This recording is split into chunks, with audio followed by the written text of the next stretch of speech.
En el nombre del Padre, del Hijo y del Espíritu Santo. Amén. Padre nuestro que estás en el cielo, santificado sea tu nombre.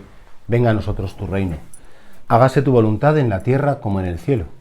Danos hoy nuestro pan de cada día y perdona nuestras ofensas, como también nosotros perdonamos a los que nos ofenden. No nos dejes caer en la tentación y líbranos del mal. Pues esta prácticamente ya es la última meditación en lo que se refiere al credo. Creo que llevamos 42, 43, ya he perdido la cuenta, la verdad. Cuando empiezo las meditaciones nunca miro cuál es el número anterior, pero bueno, han sido en este tiempo de confinamiento, pero que pueden servir. Pienso que estas meditaciones os pueden ayudar cuando algún día querréis aclarar algún punto de la fe, o si tenéis que dar una catequesis, o explicarle a algún amigo algo. Bueno, pues tienen como finalidad, 1, formarnos, en el sentido de conocer mejor las cosas de Dios. 2, que nos ayuden a rezar, que sean una ocasión también para hacer un rato de oración. Muchos me comentáis que os sirven para hacer la meditación. Y 3, bueno, si algún día tenéis que dar catequesis, que tengáis un material breve, no es nada profundo, la verdad, pero bueno, os puede ayudar también a transmitir el Evangelio.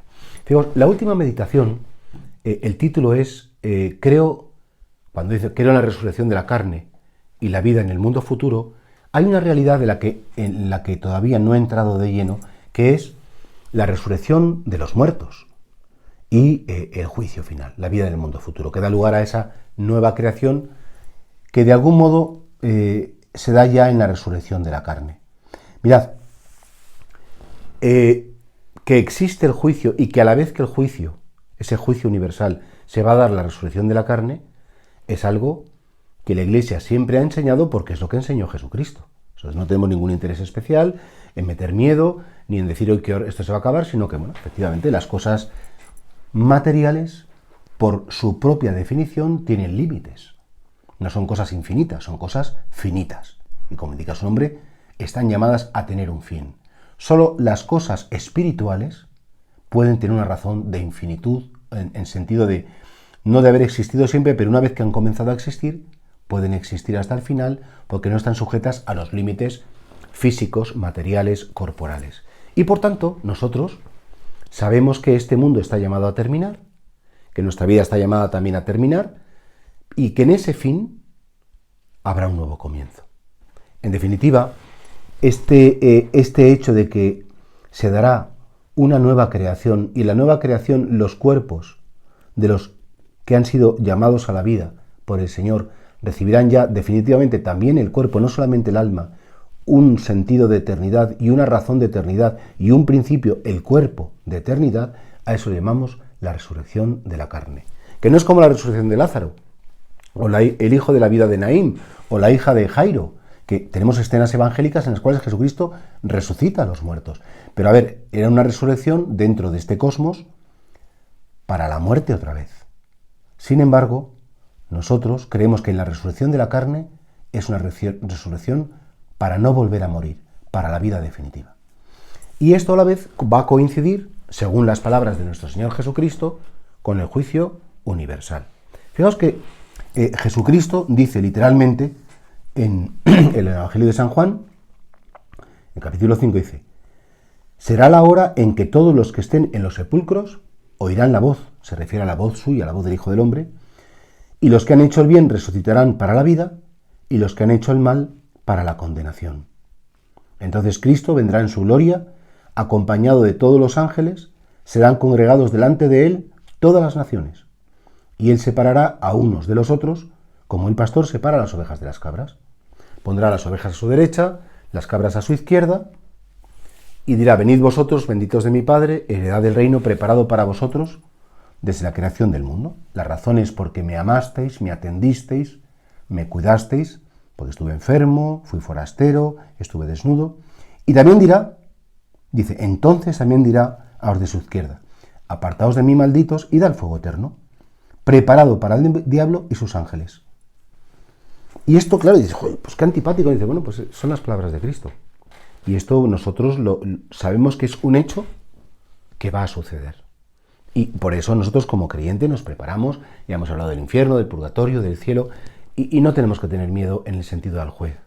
Respeto todo, un santo temor de Dios todo, pero miedo a Jesucristo, miedo a Dios, no debemos tener.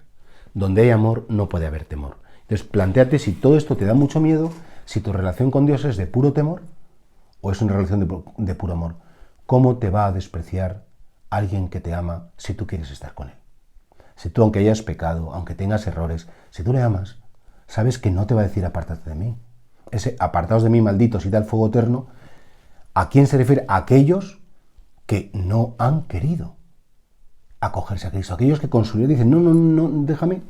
Y no es Cristo quien maldice. Ellos, lo vimos también en tema del infierno, son los que han escogido ese modo de ser. En ese juicio universal, fijaos, frente a Cristo, que es la verdad, será puesto al desnudo, definitivamente, la verdad de la relación de los hombres con Dios. Se verán tres cosas. Cómo ha sido la relación de cada ser humano con su Creador, con el Padre de misericordia, con el Redentor del mundo, con el Espíritu Santo. Cómo ha sido también mi relación con los demás. Y claro, es un momento de conocer, os decía cuando hablaba del juicio particular, lo que en el juicio particular fue nada más para mí, mis pensamientos, mis deseos, mis decisiones, mis omisiones, mis palabras, mis acciones, todo eso será conocido. Mi relación con los demás y también mi relación con mí mismo. Todo, la luz de Cristo iluminará todas las vidas. Y fíjate, ay, pues qué vergüenza, entonces van a saber mis pecados. Y yo que pensé mal de mi suegra y le dije, o que mi marido pues se enterará de que, o mi mujer sabrá qué hice o que dejé de hacer. No te importa. Vamos, quiero decir, nos dará vergüenza, nadie estará... yo no estoy nada orgulloso de mis pecados y claro que me avergüenzo de ellos al máximo, y cuando pienso que mis pecados se conocerán ante las naciones, creo que, por un lado, espero estar cerca de Cristo, en el sentido que Él, por su misericordia, me haya acogido en su reino, y por otro lado, creo que hasta mis pecados servirán para cantar la misericordia de Dios. Porque de algún modo dirán, mira qué torpe fuiste, mira qué insensato, mira qué animal, mira qué poco delicado, qué poco agradecido, qué cruel, qué duro, lo que quieras. Pero qué bonito cómo, a pesar de tus pecados, Dios te persiguió, y entonces mis pecados servirán. Espero que sean el combustible para esa llama de alabanza que va a ser la misericordia de Dios. Qué bueno ha sido Dios con nosotros. Y por eso, Señor, claro que siento haber pecado. No estoy nada orgulloso de mis pecados, pero sé que por lo menos servirán para tu alabanza y para que el cosmos y para que toda la humanidad, por eso es un juicio universal, porque en definitiva la humanidad está absolutamente vinculada. Dios ha querido que sea así. Lo que yo he hecho de mal ha podido repercutir en otros y viceversa. Y es justo, es de la justicia, pertenece a la justicia, que sepamos hasta qué punto nuestras deficiencias o nuestros aciertos, porque entonces daremos gracias a los santos por todo lo que han rezado por nosotros. Y creo que habrá una comunión y comunicación universal con todos los hombres de todos los tiempos impresionante. Claro, dices, esto pues tiene que ser así. Y creo que más que la vergüenza de decir, van a saber mis pecados, hombre, junto a tus pecados, serán muchos o pocos, también van a ver todo lo que hiciste de bien. Lo paciente que fuiste con tus padres, cómo cuidaste a esta persona, cómo te preocupaste del otro. Sabrán de verdad que querías de verdad a esta persona y darán gloria a Dios. Es decir, todo servirá, es como un tapiz que tiene hilos claros y hilos oscuros para que haya relieve, pero al final todo servirá para que esa luz de Dios dé sentido a todas las cosas. Y por lo tanto, no tenemos que tener, me parece, desde la fe, no está bien que tengamos miedo al juicio final. No está bien que tengamos miedo a la parusía, a la llegada de Cristo. Coincidirá, cuando os acordáis de esa meditación que decíamos, de nuevo vendrá con gloria para juzgar a vivos y muertos, coincidirá esa venida gloriosa de Cristo con la resurrección de la carne, con la resurrección de los muertos y con ese juicio universal. ¿Cuándo va a ser eso? Una vez se lo preguntaron a Jesucristo, Jesucristo dijo, solo el Padre conoce el día y la hora en que tendrá lugar, como diciendo, es que no os conviene saberlo. Es que no hace falta para nada que sepáis que, pues que el Señor va a venir. Y entonces, fijaos qué bonito, conoceremos el sentido último de toda la obra de la creación. Comprenderemos esos caminos, digamos, admirables por los que la providencia conducía todo hacia un fin.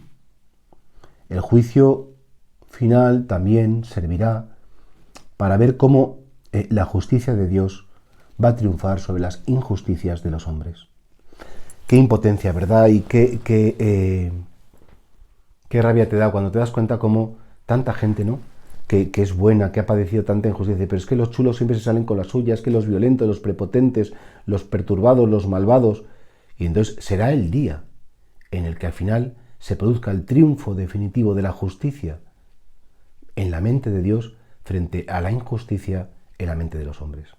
A mí, ¿sabéis? Lo que más me consuela, no sé si os ayuda o no, pero lo que más me consuela de todo esto es que al final podremos comprender cuántas veces en la vida hemos dicho, Dios mío, ¿por qué? ¿Por qué? ¿Por qué? ¿Por qué? Y a lo mejor es que esto que te pasó a ti fue la ocasión que de otra persona que no conocías de nada se detuviera, te ayudara y que además esa persona... Entonces veremos como la interconexión y todos los porqués, todos los paraqués, todas esas preguntas que ahora no pueden ser respondidas, no podemos, en nuestra capacidad actual, en nuestra situación actual, no podemos entender todas las interconexiones que existen en los actos humanos y a la vez que conducía, este pasó de largo, el otro pegó un frenazo y mientras tanto yo estaba haciendo no sé qué decir. Ahora no somos capaces de conocer todas las interconexiones que dan lugar a una providencia, que es sabia, una providencia que tiene una razón de ser y que todo es para la gloria.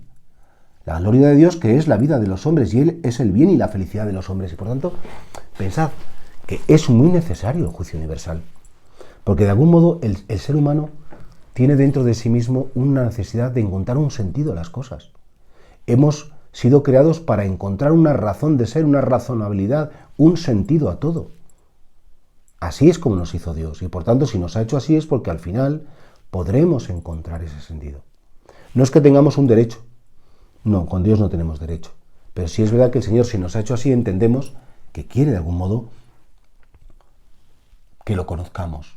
No tenemos derecho a que Dios nos dé explicaciones. Justifícate ante nosotros. ¿Por qué has hecho esto? No, sería pues terrible, es decir, exigirle a Dios como que se justifique delante de nosotros y que nos diga que porque Dios no tiene que darme explicaciones de nada. Porque Él es el dueño de la vida, es el dueño de todo y ante Dios yo no tengo nada que reprocharle ni que decirle, pero como Él es tan bueno y a Él le gusta que vivamos la verdad, nos ha creado para la verdad y nos ha hecho para la verdad, pues comprendéis, yo por lo menos lo entiendo así, que el juicio universal va a ser un momento de gracia, que el juicio universal va a ser un momento en el que veremos ya el triunfo definitivo de Dios, de Cristo, del Espíritu Santo, sobre todo el misterio del mal, de la maldad, de la oscuridad, de la tiniebla, de la enfermedad, de la muerte, porque no habrá más muerte, ni más luto, ni más llanto, ni más dolor. Son muchos los textos de la Sagrada Escritura que nos hablan de esa situación. Pero necesitamos un juicio universal para saber, para dar gloria a Dios, para que nuestra humanidad quede saciada en este sentido. Y bueno, pues por eso de nuevo vendrá con gloria para juzgar a vivos y muertos y su reino no tendrá fin, pues es un artículo que se complementa perfectamente con esta verdad de fe que es, creo en el juicio universal. Serán congregadas todas las naciones. Fíjate que lo dice ya en el Antiguo Testamento. Estoy viendo aquí textos que tenía como más o menos preparados, ¿no? Isaías. Yo voy a reunir a todas las naciones y lenguas. Vendrán y verán mi gloria. Congregaré a todas las naciones, las haré bajar al valle de Josafat. Allí entraré en juicio con ellas. Y luego, el mismo Jesucristo, cuando habla de Corazaín, de Betsaida, dice, ahí de ti hay Corazaín, Betsaida, porque os digo que el día del juicio habrá menos rigor para Tiro y Sidón que para vosotras. Entonces, claro, Jesucristo dice, tengo aquí muchas citas y yo me parece que tampoco se trata ahora de agobiaros con esta abundancia de textos, tanto del Antiguo como del Nuevo Testamento, en los cuales Jesucristo hace como muy evidente para sus discípulos que este juicio universal es necesario. Bien, pero dicho lo cual, a mí me gustaría también compartir con vosotros un poco, porque cuando hacemos por ejemplo, los ejercicios espirituales en la parroquia, los fines de semana, que sabéis que tenemos nuestra metodología, es un tiempo de meditación y luego hay un coloquio en el que preguntáis cosas. Y sé que todos los años una pregunta muy clásica es, don Jesús, ¿esto de la resurrección de la carne cómo es? ¿A qué edad resucitaremos? ¿De niños, de mayores, jóvenes? ¿Tendremos defectos? ¿No los tendremos? Son preguntas lógicas, porque claro, si esto es una verdad que estoy llamado a vivir, pues sería buena cosa que yo intuya. Entonces vamos a ver, de la resurrección de la carne, sabemos que bueno, pues, sabemos que es muy poco lo que sabemos. Quiero decir que aquí es un hecho cierto, pero bueno, aquellos que han resucitado en la carne, que son nuestro Señor Jesucristo y la Virgen Santísima, que sabemos que es una verdad de fe, que ya viven con su carne gloriosa, en su dimensión completa humana, bueno, pues han aparecido a quien han querido y como han querido, con lo cual no forma parte de las apariciones o el modo en que se aparecen, es lo que sabemos en el Evangelio. Todo nuestro punto de referencia es pura deducción de las escenas evangélicas en las que Cristo resucitado se aparece a sus discípulos. Esto ya se lo preguntaban las primeras comunidades cristianas y de hecho San Pablo en la primera carta a los Corintios dice: alguno dirá, ¿cómo resucitan los muertos? ¿Con qué cuerpo vuelven a la vida? Fijaos, por tanto, esta pregunta de ahora pues es la pregunta de siempre. Y entonces San Pablo dice, leo textualmente la carta a los Corintios para que de algún modo veamos pero no lo voy a leer entero porque es larguísimo, Leo algo. Necio, lo que tú siembras no revive si no muere. Lo que tú siembras no es al cuerpo que va a brotar, sino un simple grano. Tú siembras un grano de trigo y de ahí aparece la espiga. Él se sirve de este día. También San Pablo habla de los cuerpos celestes y de los cuerpos terrestres, como cuerpos muy espiritualizados y cuerpos muy materializados. Y por eso dice, la carne y la sangre no pueden heredar el reino de los cielos, ni la corrupción hereda la incorrupción. Y por tanto es un principio que lo corruptible se vista de incorruptibilidad, que lo mortal se vista de inmortalidad, y así que seamos visitados en la muerte por Cristo para poder ser visitados con Él en su resurrección. Mira, por mucho que lo leamos, yo le daría muchas vueltas, en el sentido que el Señor, si ha hecho un cosmos, si ha hecho unas galaxias, si ha hecho el planeta Tierra, si ha hecho el oxígeno, el carbono, la atmósfera, la vida y un alma inmortal, ¿le va a costar hacer un cuerpo? Para nada. Si Dios crea de la nada y tiene poder para llamar a la existencia todo lo que Él quiere, ¿tú crees que le va a resultar muy difícil que tú resucites y que se utilice de algún modo la materia desde la cual se hizo tu cuerpo? Yo creo que no le tiene que costar absolutamente nada. Porque, atención, insistimos mucho en lo que es la identidad con la misma identidad corporal que tuvimos.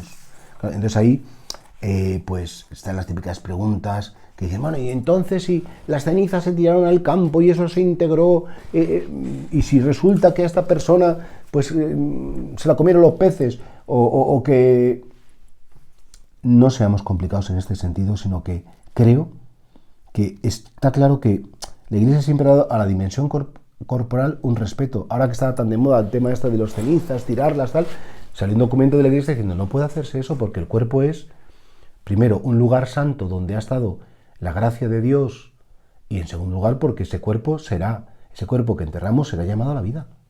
Y por tanto se le deja en el lugar santo. De hecho, los primeros cristianos tenían esa devoción de ser enterrados cerca de los mártires. ¿Para qué? Para que en el momento de la resurrección esos mártires, esos santos, intercedieran por ellos. Y por tanto, creo que esas preguntas que nos hacemos no las podemos contestar ahora, pero todo se responde desde el poder de Dios. Desde el poder de Dios. Dicho lo cual, hay algún teólogo más atrevido en el buen sentido de la palabra, en los que, deduciendo los rasgos del cuerpo resucitado de Cristo, porque Cristo es el primero de los resucitados, María es la segunda de los resucitados, y a partir de ahí, como en fila, digamos, es modo de hablar, todos los demás resucitaremos al modo en que ha resucitado Cristo. Y por tanto, las características del cuerpo glorioso resucitado de Cristo, las pocas que podemos conocer por el Evangelio, son nuestras características. ¿Os acordáis que una de las meditaciones hace tiempo os decía que, claro, es que Dios nos ha hecho corporales? Y por tanto, el tema de nuestra religión es la religión de la encarnación. El tema de decir, me gustaría abrazar, tocar, oler, ver, oír, sentir, gustar. Eso es muy humano y por tanto no podemos resucitar sin esos sentidos. No, en el cuerpo glorioso no habrá sentidos.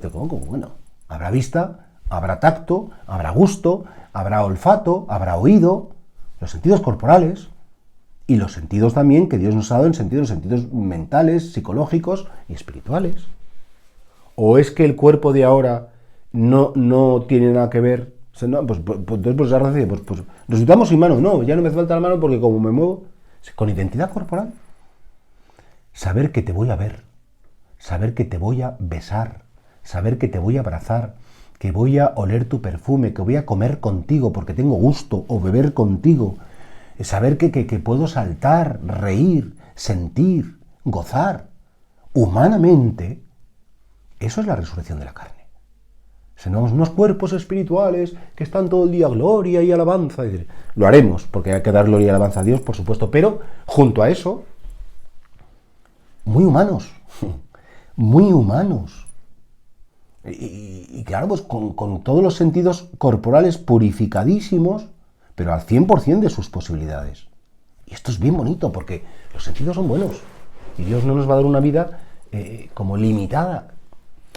El padre Rollo Marín, que fue un gran teólogo, un dominico muy sabio, y que realmente él hizo unas recensiones teológicas y muy bien hecho, y por tanto que no es sospechoso de ser un teólogo especialmente como moderno, atrevido, tal, dice que las condiciones de un cuerpo resucitado son las siguientes: impasibilidad, sutileza, agilidad y claridad. Digo, por dar alguna pista, pero decir, no, pues bien, dicho lo cual, nada más sabemos. Tú quédate con lo de los sentidos corporales. Si te quedas con eso, te va a ir muy bien.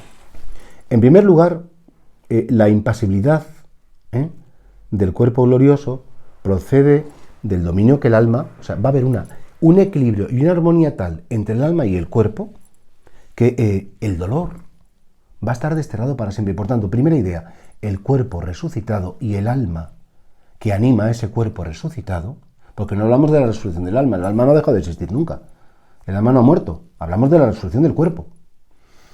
Habrá tal equilibrio, tal armonía, que el dolor no tendrá lugar. No es posible sufrir, no es posible padecer, no es posible tener miedo, no es posible pérdidas de personas, no es posible. Y por tanto esa impasibilidad se terminó el llanto, se terminó el dolor físico o el dolor mental, se terminó la angustia, la depresión, el trastorno mental, se terminó esta limitación física, no hay más sufrimiento. Esto es un descanso muy grande. Claro, es que, ¿cómo para que Dios me resucite otra vez para volver a pasarlo mal? Pues vaya gracia la resurrección, entonces no me interesa. Esto creo que es algo que es de sentido común, pero bueno, hay que decirlo, porque cuando tú te tienes que imaginar la resurrección de la carne en la vida futura y el cielo, cuando hablamos del cielo, es que hablamos del cielo en sentido corporal, no hablamos de un cielo como Anacleto, agente secreto, que era un TVO que cuando yo era pequeño había mucho, que aparecía unas nubes con un arpa en puro espiritualidad, y dices, no. Qué bonito. Dice el Apocalipsis, ya no habrá más hambre, ni sed, ni caerá sobre ellos el sol, ni ardor alguno, porque el Cordero enjugará las lágrimas de los ojos, y ya no habrá más muerte, ni más sufrimiento, ni más luto, ni más dolor, porque el primer mundo ha pasado. Y por tanto, la impasibilidad. En segundo lugar, la sutileza. ¿Qué significa la sutileza? Es la principal cualidad del cuerpo glorioso. En virtud de ella, el cuerpo se somete completamente al imperio del alma y será completamente dócil a la voluntad del alma.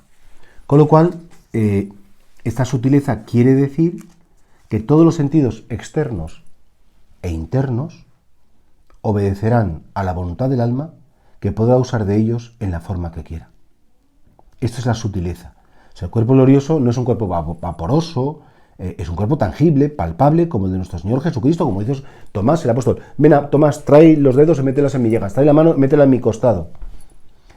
Pero, en virtud de este perfecto dominio del alma sobre el cuerpo, será potestativo que cada uno podamos ejercer como queramos.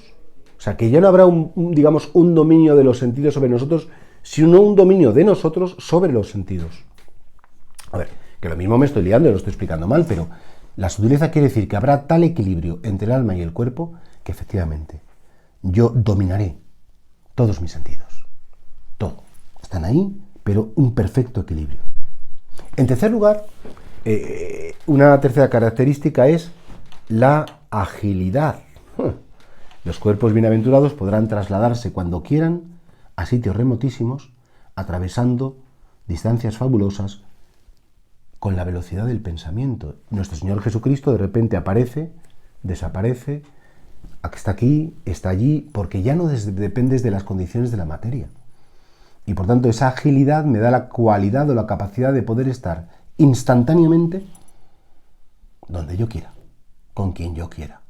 Bueno, esto es un hecho que lo vemos en el cuerpo glorioso de Jesucristo. Y la Virgen, que ya también sabemos que ella está viviendo en la dimensión de la resurrección de la carne, ella también aparece en un momento concreto, esas apariciones de la Virgen, que son, por cierto, no muchas y con una discreción absoluta. No es una imaginación de que la Virgen me hizo una visión, es María de verdad que está ahí, pero con una agilidad que de repente dice, no, se nos apareció una señora, dicen a veces los pastorcitos, cuando estas apariciones, y de repente cuando miré ya no estaba, es decir, porque no es que dice adiós que me voy y se va andando, sino que tiene una agilidad corporal que algunos santos, por un don especial del Espíritu Santo, por ejemplo, el padre Pío, San Pío de Pietrelcina, tenía ese don de la bilocación. Y podía estar al mismo tiempo en su convento en Pietrelcina y a lo mejor en una sala de un hospital de Nueva York curando a una señora, y luego esa señora te dice, ese es el santo que yo vi. La bilocación es un clásico en las vidas de los santos. No es nada extraño. Y por último, los cuerpos resucitados gozarán de una claridad. Estarán resplandecientes de luz, aunque grados distintos, por supuesto, en función del grado de la gloria. Uy, yo no me voy a meter cómo es el grado de la gloria, porque es la gloria esencial, la gloria accidental de los cuerpos resucitados. Eso es una clase de teología que yo en principio me la tendría que preparar mucho y además tampoco te creas que lo voy a explicar muy bien. Termino. Esa sutilidad, esa impasibilidad, esa agilidad, esa claridad son manifestaciones de la perfección de la humanidad. Seremos entonces perfectamente humanos, porque ahora somos imperfectamente humanos, porque ahora nuestra humanidad está sujeta a la imperfección, porque el equilibrio, la armonía entre el alma y el cuerpo, que es como fue creada la primera pareja, pero en este caso nuestro, muy superada esa primera versión, digamos, ¿no?, de la humanidad, porque Cristo ha muerto, Cristo ha resucitado, Cristo se ha encarnado, y eso con Adán pues no había pasado. Y claro, dices, oye, ¿cuánto deseo que suceda ya esto? ¿Cuánto deseo, Señor? Pues que tengan que nacer los hombres que tengan que nacer, pero llévame al cielo, Señor. Quiero estar contigo en el cielo y quiero saber que el cielo...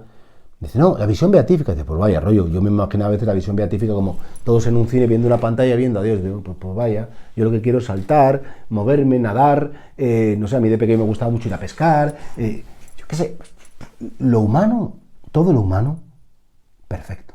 Todo lo humano, pleno. Todo lo humano, limpio. Todo lo humano, llevado a plenitud. Todo lo humano. Porque Dios se goza en la humanidad. Y por tanto nosotros somos cristianismo, una religión muy humana.